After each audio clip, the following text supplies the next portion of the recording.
The world felt cold, empty. The small house held only echoes, the silence deafening after the social worker left.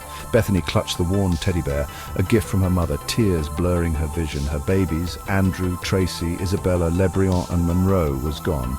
Deemed unfit, Bethany had lost custody, a consequence of her tumultuous relationship and the shadow of her own troubled childhood. The weight of her failure pressed down, threatening to consume her. But even in the depths of despair, a flicker of determination ignited.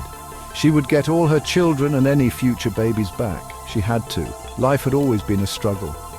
Growing up, home was a battlefield. Because of her narcissistic grandmother, love felt conditional, fleeting like the morning mist. When she met Matt, he seemed different, a beacon of warmth in her stormy world. He promised stability, a family, but like a mirage in the desert, it was an illusion. Their relationship quickly soured, his possessiveness morphing into control, his temper flaring into violence. He would physically abuse her that resulted in 2 teeth missing, even abused her while pregnant. By the time all their children were born, Bethany was trapped. A captive in her own home, literally, he moved in with her and broke everything and never helped clean.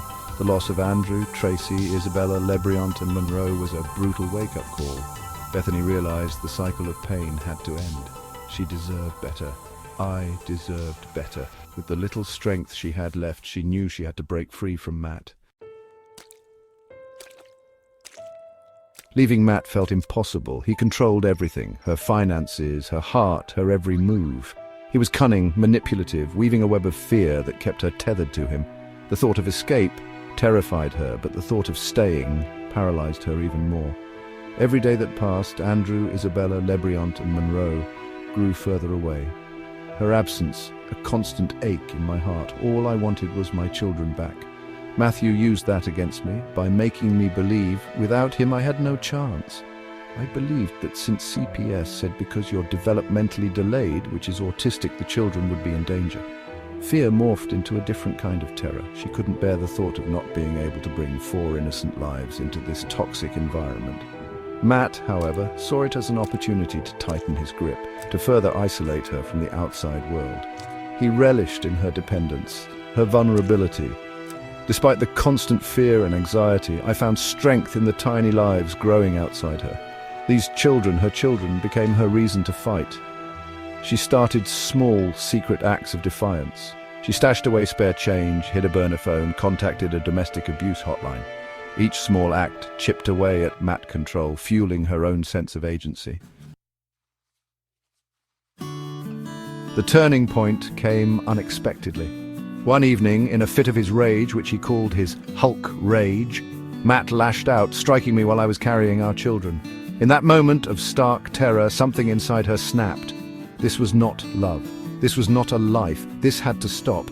Gathering her courage, she used the burner phone to call the police. It was the hardest, bravest thing she had ever done. The road ahead was long and arduous. Matt fought her every step of the way. By lying, cheating, sand-stealing, forcing me to open a joint account for my inheritance so he can, without my knowledge, steal from. Using the money for his now new fiancée and her kids, I found herself navigating a labyrinth of court dates, custody battles and financial struggles, yet I persevered. I found strength in therapy, in support groups, in the unwavering love for her children. I learned to advocate for herself, to rebuild her life from the ground up. Slowly, piece by piece, I began to reclaim my life.